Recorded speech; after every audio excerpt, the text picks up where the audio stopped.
तो स्पीड क्या होता है, डिस्टेंस क्या होता है, डिस्प्लेसमेंट क्या होता है, ये सारी चीजें आप लोगों ने अच्छे से पढ़ ली हैं। आप सबको आइडिया है ठीक ठाक है ना कि इसका क्या मतलब है क्या नहीं। आज इससे रिलेटेड हम लोग आगे करेंगे, ठीक है, जो भी चीजें हैं उसको एक एक करके आगे पढ़ने वाले हैं ना। ये डिस्टेंस डिस्प्लेसमेंट सब कुछ समझ लिया हम लोगों ने अच्छे से, हर चीज प्रॉपर हो गई है ये, है ना भाई। एवरेज स्पीड क्या होता है, एवरेज वेलोसिटी क्या होती है, स्पीड और वेलोसिटी में क्या डिफरेंस है ना, बता लेंगे। स्पीड और वेलोसिटी में क्या डिफरेंस होता है बताइए, जल्दी से फटाफट देख लेते हैं एक नजर। अरे भाई क्या होता है, पढ़े हैं ना इसको हम लोग। स्पीड क्या होती है, वेलोसिटी क्या होती है। स्पीड क्या है, speed is the time rate of change of distance of a body, velocity is what, velocity is the time rate of change in displacement of a body, and speed tells nothing about what, direction of motion of the body. Body किस direction में move कर रही है, क्या कर रही है, इससे कोई मतलब डायरेक्शन का कोई लेना देना है स्पीड से नहीं, है ना। इंडिपेंडेंट ऑफ क्या है, ये डायरेक्शन है। डायरेक्शन की हम बात नहीं करते स्पीड में, लेकिन जब हम वेलोसिटी की बात करेंगे, velocity tells the direction of the motion of the body. अभी हमने इसके पहले न्यूमेरिकल किया था, न्यूमेरिकल में हम लोगों ने क्या लिखा था कि कोई बॉडी था या कोई ट्रक था आपका इस डायरेक्शन में मूव कर रहा था, हमने स्पीड कैलकुलेट कर रहा था, फिर स्पीड को जो हम डायरेक्शन के साथ लिखे थे तो वही हमारे क्या हो गया था, वेलोसिटी हो गई थी। याद है ना, पीछे वाली क्लास में अभी किया हम लोगों ने, है ना, ध्यान रखिएगा। जब स्पीड में हम डायरेक्शन ऐड करेंगे तो वही स्पीड ही हमारा क्या हो जाएगा, वेलोसिटी हो जाएगी, ठीक है ना, ध्यान रखिएगा इसका। अब इसमें क्या दिया है, speed is a scalar quantity, velocity is a vector quantity. Scalar और वेक्टर क्वांटिटी क्या होती है, स्केलर क्वांटिटी वे क्वांटिटी होती है जिसमें केवल और केवल हम मैग्नीट्यूड की बात करते हैं। The physical quantity which has only what, magnitude, is called scalar quantity. Scalar quantity में आपकी कौन कौन सी क्वांटिटीज आती हैं बताइए जरा। डिस्टेंस है आपका, स्पीड है आपका, है ना, एनर्जी है, वर्क है, टाइम है, मास है, लेंथ है, ये सब किस में आते हैं भाई, आपके किस में आते हैं, स्केलर क्वांटिटी में आते हैं। किस में आते हैं, ये स्केलर क्वांटिटी में आते हैं। वेक्टर क्वांटिटीज में कौन कौन सी क्वांटिटी आती है भाई, डिस्प्लेसमेंट है, वेलोसिटी है, एक्सेलरेशन है, फोर्स है, मोमेंटम है, ये सब किस में आएंगे, वेक्टर क्वांटिटी में। तो वेक्टर क्वांटिटी बेसिकली कैसी क्वांटिटी होती है जिसमें मैग्नीट्यूड डायरेक्शन दोनों की हम बात करते हैं ना। द फिजिकल क्वांटिटी विच है what, magnitude as well as what, direction is defined as vector quantity. ये सब पढ़ा हम लोगों ने। फिर speed of a body can be positive और जीरो, कल ही हम बात कर रहे थे। किसी बॉडी सिस्टम का जो स्पीड होगा या तो पॉजिटिव होगा या क्या होगा, जीरो, लेकिन नेगेटिव नहीं हो सकता। Velocity of the body can be positive, zero और नेगेटिव। वेलोसिटी नेगेटिव हो सकती है बट स्पीड नेगेटिव, क्योंकि उसमें डायरेक्शन की बात है ना। और इसमें क्या दिया है, the average speed of moving object can never be zero. Average speed भी कभी जीरो, लेकिन एवरेज वेलोसिटी क्या हो सकती है, जीरो। जैसे हमने कहा, आप अपने घर से कोचिंग को आए, घर से जब आप कोचिंग से मूव करके आए तो कुछ न कुछ आपकी स्पीड थी, किसी न किसी रेट से आप आए हैं। लेकिन जब हम कोचिंग से घर को जाएंगे, अगर मैं एवरेज वेलोसिटी निकालूंगा तो क्या हो जाएगा, जीरो। क्यों, क्योंकि टोटल डिस्प्लेसमेंट क्या हो जाएगा, जीरो। लेकिन स्पीड जीरो होगी क्या, नहीं जीरो होगी, एवरेज स्पीड जीरो नहीं आएगी कभी, ठीक है। ये सब पीछे डिस्कस कर लिया हम लोगों ने, ध्यान रखना है अपने। एक्सेलरेशन क्या होता है डिफाइन कर लिया था। एक्सेलरेशन का मतलब क्या होता है, the rate of change in velocity with respect to time is defined as what, acceleration. Time के साथ वेलोसिटी में क्या चेंजेस आ रहे हैं उसको अपन क्या बोलते हैं भैया, एक्सेलरेशन। ये बातें हो गई हैं, पीछे पढ़ ली है ना इसको हम लोग, बोलो भैया। एक्सेलरेशन हमारा पॉजिटिव होता है, नेगेटिव होता है। यूनिफॉर्म एक्सेलरेशन क्या होते हैं, और acceleration is the measure in what, acceleration की यूनिट क्या होती है, centimetre per second square CGS system में। मीटर पर सेकंड स्क्वायर किसमें होता है भैया, एम के सिस्टम में। अदर यूनिट क्या है, किलोमीटर पर आवर स्क्वायर में भी हम इसको मेजर कर सकते हैं, है ना। मोटी मोटी ये बातें हो गई थी अपने। यूनिफॉर्म एक्सेलरेशन क्या होता है, नॉन यूनिफॉर्म एक्सेलरेशन क्या होता है, लिख लो जरा, लिखो।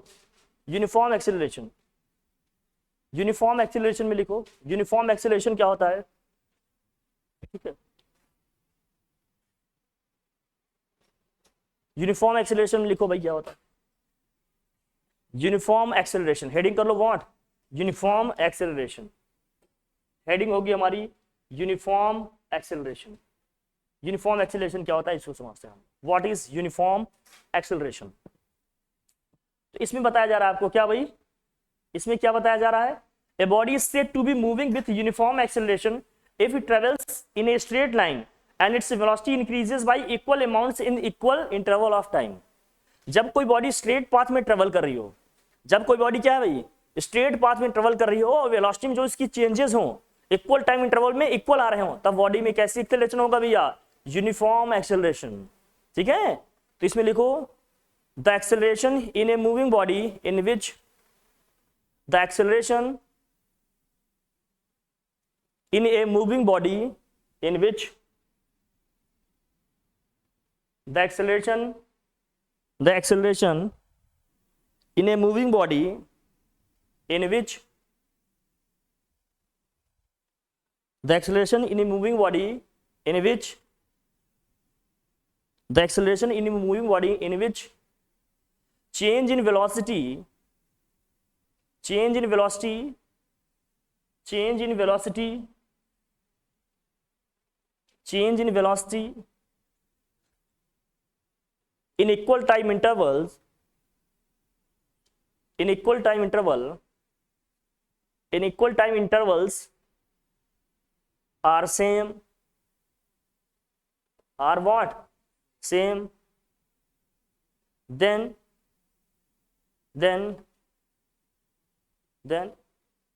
body is said to be in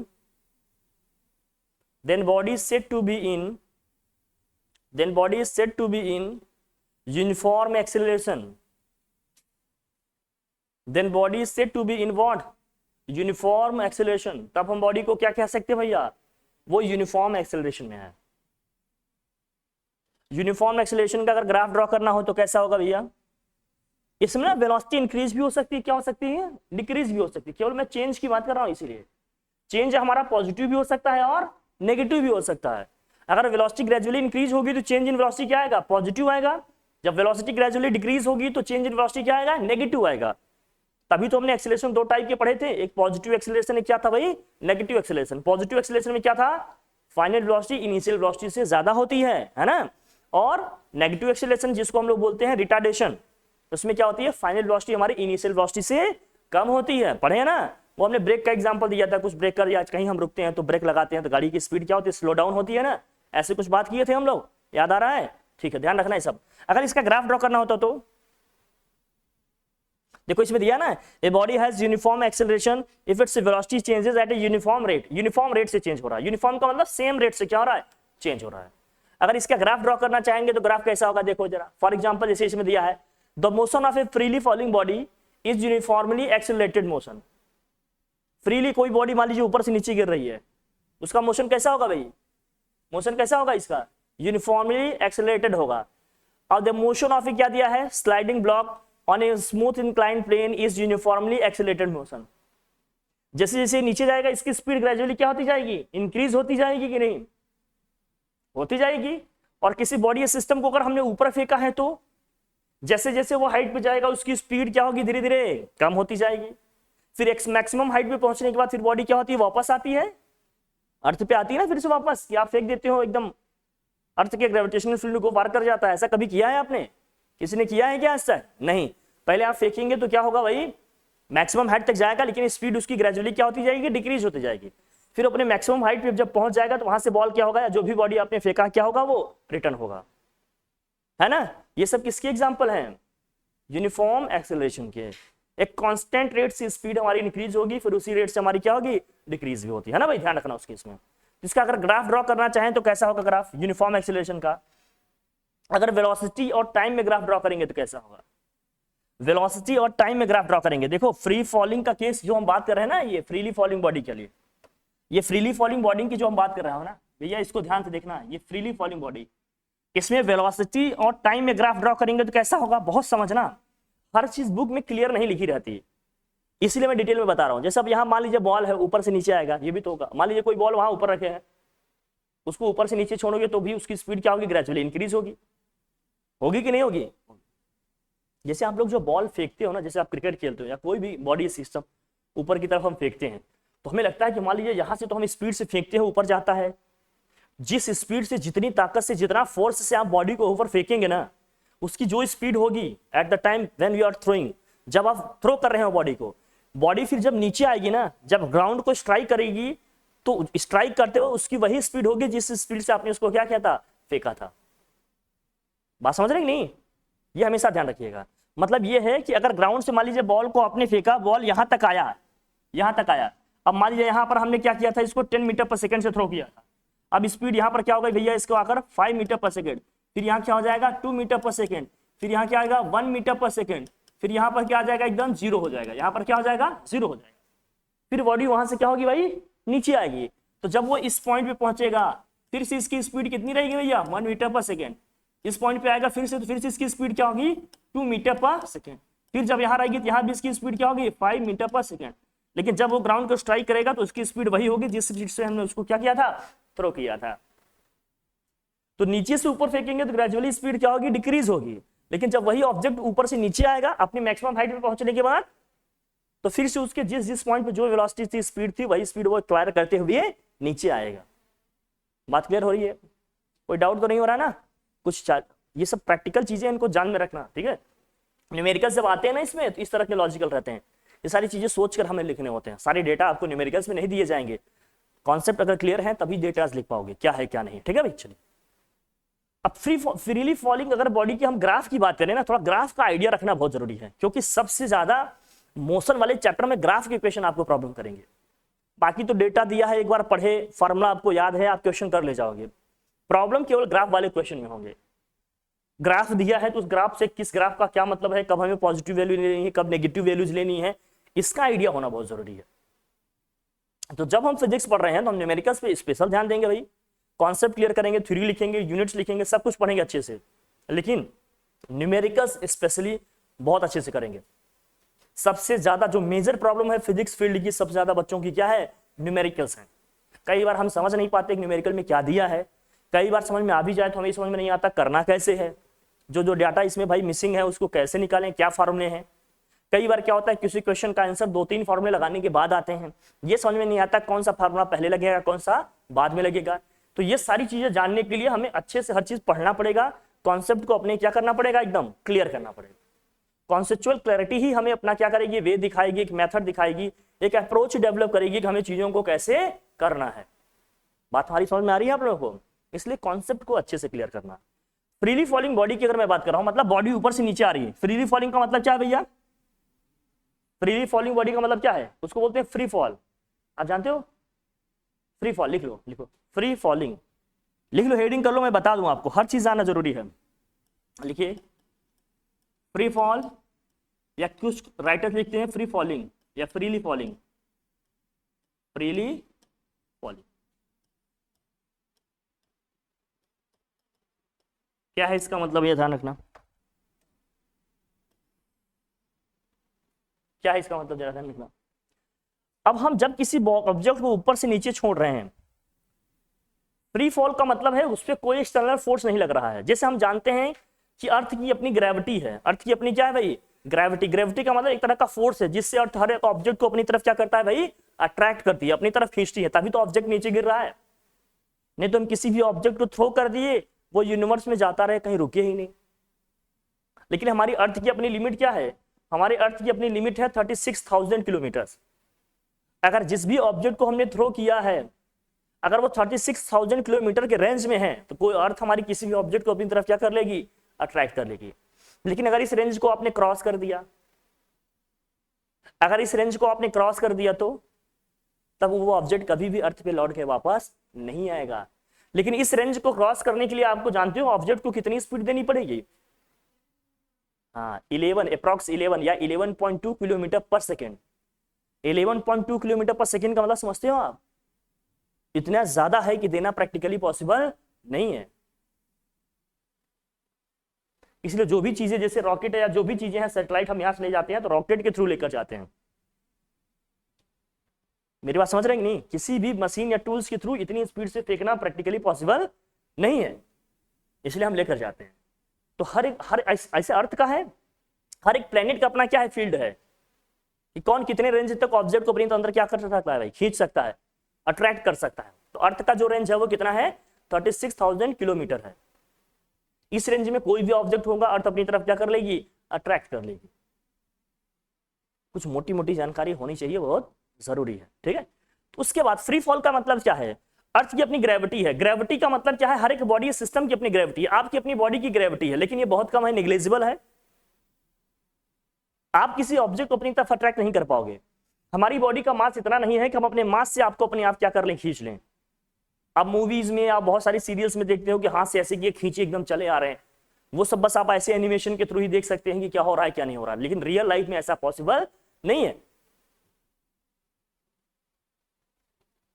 तो ग्रेविटी इन द सेंस का मतलब जब कोई बॉडी सिस्टम अपने मास के इन्फ्लुएंस में किसी ऑब्जेक्ट को अपनी तरफ क्या कर रहा है, खींच रहा है, तो वो जो फोर्स लग रहा है उस फोर्स को क्या कहते हैं हम? ग्रेविटी। तो अर्थ की हम जब ग्रेविटी की बात करेंगे तो इसका मतलब अर्थ जिस फोर्स से किसी बॉडी या ऑब्जेक्ट को अपनी तरफ क्या कर रहा है? अट्रैक्ट कर रहा है, उस फोर्स को हम लोग क्या बोलेंगे? ग्रेविटी। समझ में आ रहा है? तो इसका मतलब जब कोई बॉडी या सिस्टम ऊपर है, या जो मान लीजिए ऊपर से नीचे गिर रहा है, लेकिन उस पर कोई एक्सटर्नल फोर्स नहीं लग रहा है, तो फोर्स कौन सा लग रहा है उस पर? फोर्स कौन सा लग रहा है? अगर कोई बॉडी ऊपर से नीचे गिर रहा है, ग्रेविटी है। इसका मतलब जब कोई बॉडी ऊपर से नीचे गिरे, उस पर ग्रेविटी के अलावा और कोई फोर्स ना लगे, तो उसके इस तरह की फॉलिंग को हम लोग क्या कहते हैं? फ्रीली फॉलिंग या फ्री फॉल कहते हैं। ऊपर से नीचे गिर रहा है, जैसे किसी चीज को आपने यहां से छोड़ दिया, नीचे गिर रहा है, किसी चीज को आपने ऊपर से नीचे छोड़ दिया, नीचे गिर रहा है, अब उस पर कोई फोर्स लग रहा है क्या? नहीं, केवल अर्थ ही अपनी तरफ उसको क्या कर रही है? अट्रैक्ट कर रही है। तो ग्रेविटी के अंडर में जब कोई बॉडी ऊपर से नीचे गिर रही है, तो उसको सिर्फ क्या बोलेंगे हम? फ्री फॉल बोलेंगे, या क्या बोलते हैं? फ्रीली फॉलिंग बोलेंगे। तो लिखो लिखो, the falling of a body from A height, the falling of a body from a height under the influence of only a what? Gravity. Only gravity बोल रहे हैं, समझ रहे हैं ना? कोई और फोर्स नहीं लग रहा है। The falling of a body from a height under the what? Influence of, under the influence of only gravity is called freely falling या free fall, is called freely falling या free fall। इसको हम freely falling कहेंगे या क्या कहेंगे? इसे हम free fall कहेंगे। बात क्लियर हो रही है अपनी? एकदम समझ में आ रही है सबको? ठीक है। अब इसके हम ग्राफ की बात करेंगे, इसको दो तरीके से अपन समझेंगे, जरा ध्यान रखना, दो तरीके से अपन समझेंगे। फ्री फॉल के केस में क्या होगा? ऊपर से नीचे आएंगे तो वेलोसिटी इंक्रीज होगी कि डिक्रीज होगी? जरा बताना। ऊपर से नीचे आएंगे तो वेलोसिटी इंक्रीज होगी या डिक्रीज होगी? इंक्रीज होगी। इसका मतलब टाइम के साथ वेलोसिटी क्या होगी हमारी? इंक्रीज होगी। तो ग्राफ कैसा होना चाहिए? ध्यान रखना, ग्राफ कैसा हो जाना चाहिए? ये हमारा टाइम है भाई, ये हमारी क्या है? वेलोसिटी है। जब हम ग्राफ की बात कर रहे हैं तो ग्राफ कैसा आ जाएगा भैया? टाइम के साथ चीजें क्या होंगी? एकदम ग्रेजुअली इंक्रीज होंगी। ये कौन सा एक्सेलरेशन का ग्राफ है? यूनिफॉर्म एक्सेलरेशन का। कौन सा एक्सेलरेशन है ये? यूनिफॉर्म एक्सेलरेशन का ग्राफ है। यूनिफॉर्म एक्सेलरेशन का ग्राफ है। बहुत ध्यान समझते चलना, ये यूनिफॉर्म एक्सेलरेशन का ग्राफ है। तो ये वेलोसिटी वर्सेस टाइम का ग्राफ है। ये कौन सा ग्राफ है भाई? वेलोसिटी वर्सेस टाइम ग्राफ है। ये वेलोसिटी वर्सेस टाइम ग्राफ है। वेलोसिटी और किस में ग्राफ हमने ड्रॉ किया है? टाइम में।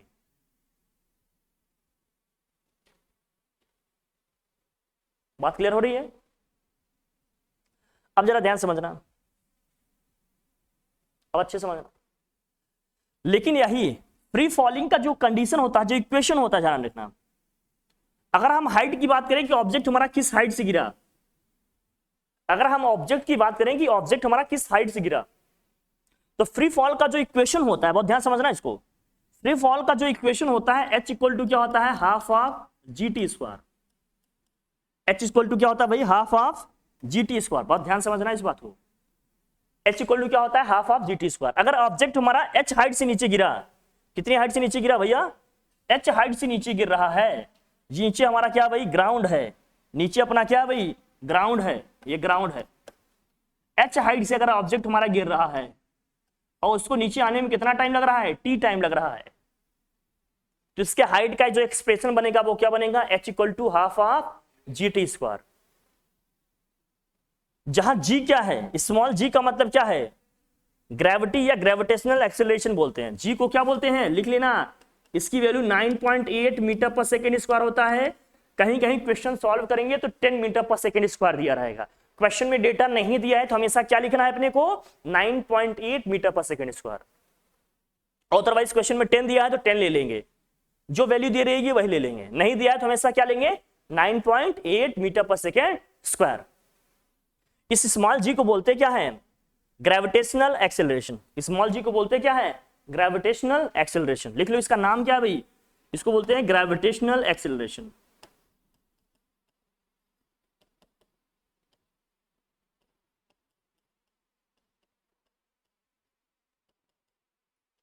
इसको बोलते हैं ग्रेविटेशनल एक्सेलरेशन, इसको बोलते हैं ग्रेविटेशनल एक्सेलरेशन। अब इसका अगर हम ग्राफ ड्रॉ करना चाहें तो ग्राफ होगा कैसे, बहुत ध्यान समझना इस बात को। अगर मैं टाइम और इसमें जो हमने इक्वेशन लिखा आपका भी h इक्वल टू हमने क्या लिखा, half of ji T square, यही लिखा भाई। तो अगर मैं ग्रेविटेशनल एक्सेलरेशन या हाइट और टाइम में ग्राफ ड्रॉ करना चाहता हूं, हाइट और किस में ग्राफ ड्रॉ करना चाहता हूं भैया, टाइम में ग्राफ ड्रॉ करना चाहता हूं। जी की वैल्यू तो हमने देख ली भैया 9.8 है। हाइट और टाइम में ग्राफ ड्रॉ करना चाहते हैं, हाइट और टाइम में क्या करना चाहते हैं, ग्राफ। तो ये ग्राफ जाएगा कैसे, बहुत ध्यान समझना इस बात को, कंफ्यूजन नहीं होना चाहिए किसी चीज में, एकदम अच्छे से समझना। तो ये ग्राफ ऐसे जाएगा, थोड़ा कर्व मॉडल में जाएगा ऐसे, ये कर्व मॉडल जाएगा, इसको बोलते हैं पैराबोलिक पाथ। पाथ कैसा होगा, पैराबोलिक होगा। देखो बॉल ऐसे जाता है ना, जब कोई शॉट में मारता है ऐसे जाता है ना पैराबोलिक पाथ में, तो पाथ कैसा है, ये पैराबोलिक है। लिख लेना कैसा पाथ है भाई, पैराबोलिक पाथ है।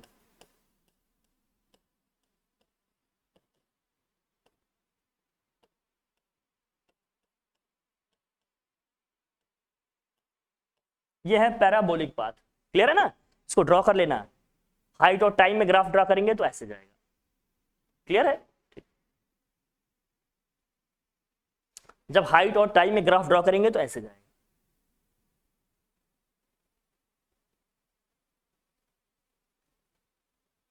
अगर इससे हम एक्सेलरेशन लिखना चाहेंगे तो ये भी किसका एग्जांपल है, यूनिफॉर्म एक्सेलरेशन का। ये भी किसका एग्जांपल है, यूनिफॉर्म एक्सेलरेशन का।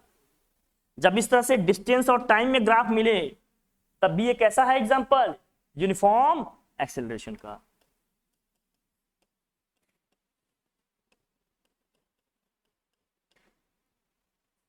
लेकिन बहुत ध्यान देना, दोनों ग्राफ को लेकर कंफ्यूज नहीं होना। जब हाइट या डिस्टेंस वर्सेस टाइम दिया रहेगा तो ग्राफ ऐसे जाएगा, हाइट या डिस्टेंस वर्सेस टाइम ड्रॉ करेंगे तो यूनिफॉर्म एक्सेलरेशन का ग्राफ ऐसे जाएगा। लेकिन अगर वेलोसिटी वर्सेस टाइम में ड्रॉ करेंगे तो यूनिफॉर्म एक्सेलरेशन का ग्राफ ऐसे जाएगा। दोनों में डिफरेंस कर पा रहे हो कि नहीं, क्लियर हो रही बात, ठीक है ना, ध्यान रखना इसको। अब ये ग्रेविटेशनल एक्सेलरेशन क्या होता, हो सकता है थोड़ा सा कंफ्यूजन हो। ग्रेविटेशनल एक्सेलरेशन का मतलब क्या है, जब बॉडी फ्री फॉल कर रहा है तो 1 सेकेंड में उसकी वेलोसिटी में जो चेंज आएगा उसी को क्या कहेंगे, ग्रेविटेशनल एक्सेलरेशन।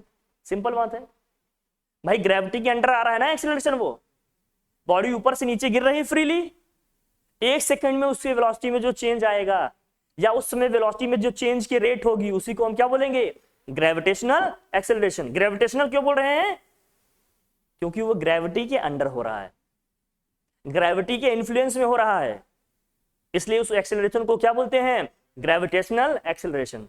नॉर्मल अगर लीनियर पाथ पे हो रहा होता तो कोई फोर्स अप्लाई करने से हम सीधे बोलते हैं लीनियर एक्सेलरेशन या सिंपल एक्सेलरेशन बोलते हैं। लेकिन इसको ग्रेविटेशनल एक्सेलरेशन क्यों बोल रहे हैं, क्योंकि ये चीज ग्रेविटी के अंडर हो रही है, ग्रेविटेशनल फोर्स के इन्फ्लुएंस में ऐसा हो रहा है, इसलिए इस एक्सेलरेशन को क्या बोलेंगे, ग्रेविटेशनल एक्सेलरेशन बोलेंगे। बात क्लियर हो रही है, ठीक है। तो ग्रेविटेशनल एक्सेलरेशन अगर लिखना चाहो तो लिख लो, लिख लो, थोड़ा सा जानकारी होनी चाहिए आपको, नॉलेज हर चीज का रखो भाई। ग्रेविटेशनल एक्सेलरेशन हेडिंग करो आप, ग्रेविटेशनल एक्सेलरेशन हेडिंग करिए, gravitational acceleration, gravitational acceleration heading करिए, gravitational acceleration, gravitational acceleration.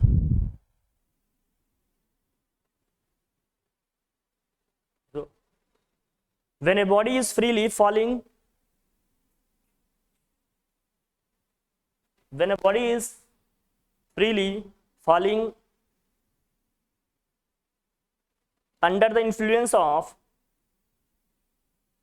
when a body is freely falling under the influence of, when a body is what, freely falling under the influence of gravitational force, gravitational force under the influence of gravitational force then under the influence of gravitational force then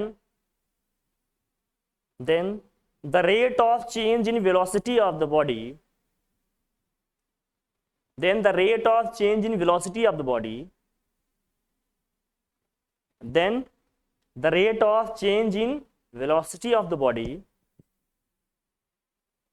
then the rate of change in velocity of the body is called then the rate of change in velocity of the body is called gravitational acceleration is called gravitational acceleration is called gravitational acceleration उसको हम लोग क्या बोलेंगे gravitational acceleration बोलेंगे। ठीक है भाई, done. इसको किससे डिनोट करते हैं? स्मॉल जी से। किससे डिनोट करते हैं भैया? जब बॉडी का, बहुत ध्यान समझना, लिखो, जब बॉडी ऊपर से नीचे आ रही होगी, जब क्या होगा? डाउनवर्ड मोशन होगा। क्या होगा भाई? डाउनवर्ड मोशन होगा। तो हम लोग जी को क्या लिखते हैं भाई? पॉजिटिव लेते हैं। जी को क्या लेते हैं? पॉजिटिव। लेकिन जब यही मोशन हमारा क्या हो जाए? अपवर्ड हो जाए। जब अपवर्ड मोशन हो, क्या भाई? अपवर्ड मोशन हो, तब जी को हम लोग क्या लेते हैं? नेगेटिव। ध्यान रखना, जब बॉडी ऊपर से नीचे आएगी तो जी को क्या लेना है? पॉजिटिव। जब वही बॉडी हमारी नीचे से ऊपर जाएगी तो जी को क्या लेना है? नेगेटिव। ठीक है, नीचे, ऊपर से नीचे आएगा तो क्या लेना है? पॉजिटिव। नीचे से ऊपर जाएगा तो, अभी इन तीनों के तीन एक्सप्रेशन बनते हैं। अभी वेलोसिटी वाला एक्सप्रेशन पढ़ेंगे, इक्वेशंस ऑफ मोशन पढ़ेंगे हम लोग। क्या पढ़ेंगे? इक्वेशंस ऑफ मोशन पढ़ेंगे। क्या पढ़ेंगे? Equations of motion. वो तीनों इक्वेशन दोनों केसेस में क्या बनेंगे? अगर इस केस में लिखेंगे तो v इक्वल टू क्या होगा? u माइनस जी टी होगा। सेकेंड इक्वेशन क्या होगा? h equal to U T minus के हाफ ऑफ क्या होगा भाई? जी टी स्क्वायर होगा। थर्ड इक्वेशन क्या बनेगा अपना? v square equal to U square minus के 2gh। लेकिन जब यही बॉडी ऊपर से नीचे आ रही होगी तो जो हमारा फर्स्ट इक्वेशन बनेगा v इक्वल टू क्या हो जाएगा? u प्लस जी टी हो जाएगा। सेकेंड इक्वेशन क्या बनेगा? h equal to U T plus half of क्या होगा भाई? जी टी स्क्वायर होगा। थर्ड इक्वेशन क्या बनेगा? v square equal to U square plus 2gh। ये अपवर्ड मोशन का इक्वेशन है, ये क्या है? डाउनवर्ड मोशन की इक्वेशन। जहां सिंबल्स की क्या मतलब है ये लिख लेते हैं। v का मतलब क्या है भाई? v का मतलब क्या है? v का मतलब होता है फाइनल वेलोसिटी। ये हम स्टार्टिंग से पढ़ रहे हैं। v का मतलब क्या है भैया? Final velocity. u का मतलब क्या है? Initial velocity. Initial velocity. और h का, g का मतलब जान ही रहे हैं। t क्या है भाई? इसमें टाइम है। h क्या है भाई? हाइट है, कि कितनी हाइट तक ऑब्जेक्ट हमारी जा रही है। ठीक है, ये सारे एक्सप्रेशन लिखिए, अपने जरूरी है। h क्या है? इसमें हाइट है। ठीक है, तो जब अपवर्ड मोशन होगा तो तीन इक्वेशन हमारे पास कौन से हैं भैया? v equal to U minus G T है, h इक्वल टू क्या है भाई? U T minus half G T square है, और v स्क्वायर इक्वल टू क्या है? यू स्क्वायर माइनस के 2gh है। जब डाउनवर्ड मोशन होगा तो v इक्वल टू क्या होगा? u प्लस जी टी है, h इक्वल टू क्या होगा? You T plus half G T square, और v स्क्वायर इक्वल टू क्या होगा? You square plus 2gh। v का मतलब क्या है? फाइनल वेलोसिटी, u का मतलब इनिशियल वेलोसिटी, t का मतलब टाइम है, h का मतलब क्या है भाई? हाइट है। यहां तक क्लियर है? डन भाई? ओके, ये अच्छे से समझ के रखिए। हर चीज अपने लिए क्या है भाई? जरूरी है, इंपॉर्टेंट है। ठीक है, डन। पढ़ना इनको अच्छे से है क्योंकि इस पे न्यूमेरिकल्स आएंगे, और न्यूमेरिकल्स आएंगे तो हमें करने भी आने चाहिए। करने आने चाहिए तो कब आएगा वो? जब ये सारी चीजें हमें पता होंगे, जब इन सारी चीजों की आइडिया होगी तभी तो कर पाओगे। आइडियाज नहीं होंगे तो मिशन नहीं हो पाएंगे। ठीक है ना? सब चीज पढ़िए और अच्छे से पढ़िए। ठीक है भाई, चले आगे मूव करें हम लोग।